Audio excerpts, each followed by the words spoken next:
ఓ స్వామి తన్నులే వారికి పరమానందం. అతడు తంతే చాలు మోక్షం లభిస్తుంది అనుకుంటున్నారు. పంటలు సమృద్ధిగా పండాలన్నా, ఆర్థిక ఇబ్బందులు పోవాలన్నా స్వామి ఒక్క తాపు తంతే చాలని విశ్వసిస్తారు. ఈ వింత పోకడ ఇప్పటిది కాదు. ఆ గ్రామంలో తరతరాలుగా వస్తున్న మూఢాచారం. కర్నూలు జిల్లా చిన్న హోతూరు గ్రామంలో ఈ వింత ఆచారం పాటిస్తున్నారు ప్రజలు. దీన్ని చూడటానికి జనాలు కూడా భారీగా తరలి వస్తున్నారు.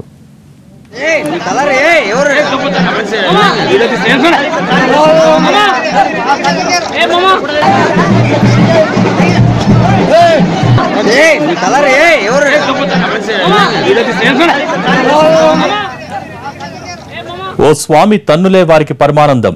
ఆయన తన్నితే చాలు మోక్షం లభిస్తుంది అనుకుంటున్నారు. పంటలు సమృద్ధిగా పండాలన్నా, ఆర్థిక ఇబ్బందులు పోవాలన్నా స్వామి ఒక్క తాపు తంతే చాలని విశ్వసిస్తారు. ఈ వింత పోకడ ఇప్పటిది కాదు. ఆ గ్రామంలో తరతరాలుగా వస్తున్న మూఢాచారం. కర్నూలు జిల్లా చిన్న హోతూరు గ్రామంలో ఈ వింత ఆచారం పాటిస్తున్నారు ప్రజలు. దీన్ని చూడటానికి జనం కూడా భారీగా తరలి వస్తున్నారు.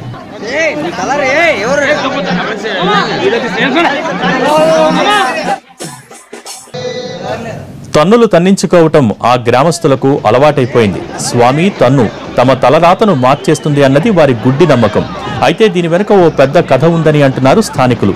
చిన్న హోతూరు గ్రామంలోని సిద్ధేశ్వర ఆలయంలో పరమేశ్వర కళ్యాణం జరిగిన తరువాత శివుడు ఉగ్రరూపం దాల్చినప్పుడు ఆయనను శాంతపరచడానికి స్వామీజీ తన్నులు తిన్నట్టు ఆచారం చెబుతోందని గ్రామస్తులు చెబుతున్నారు. అంతేకాదు, గ్రామంలో వసంతోత్సవాలను గులాబీ రంగుతోనే జరుపుకోవటం కూడా సాంప్రదాయమని చెబుతున్నారు.